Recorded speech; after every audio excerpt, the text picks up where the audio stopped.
Joining us now is Sky News Business Editor Ticky Fullerton. Ticky, thanks for your time. Big news in the banking world, but almost inevitable given the momentum, the criticism against the bank.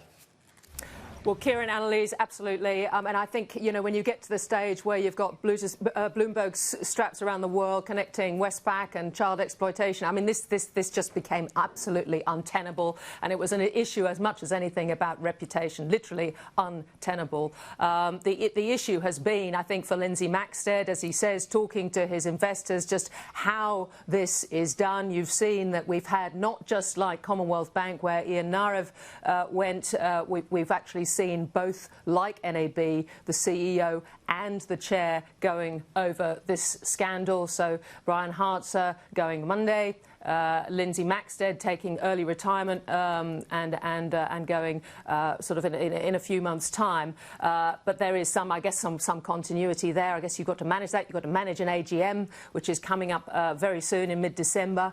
And yeah, I mean, the issue is, could they have done it faster for the brand reputation? You know, there was a lot to go through, including, I would imagine, the terms of the departure of Brian Hartzer.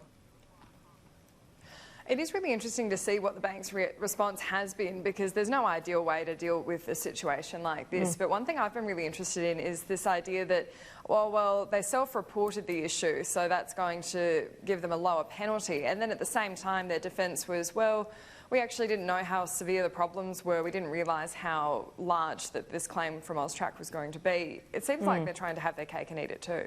Well, look, I think this is all going to be ironed out, isn't it, Annalise? Because I mean, in reality, I mean, Brian Hartzer said he didn't realise what was going on, and you know, in a way, this is the highest level of accountability for a bank. They get paid a lot of money, and when these things happen, did they know? Maybe they didn't. Should they have known? Maybe they should. Even if it was impossible for them to know somehow, ultimately there has to be some accountability, and in this case, given the brand issue and the reputation issue post the Royal Commission, I think they have paid actually the ultimate price there. As I say, you know, I mean, I think if it had been any tougher, I mean, I'm sure there'll be people saying, what's the chief executive going away with $2 million for now? I think the issue there for the board, and it's very important because you're dealing with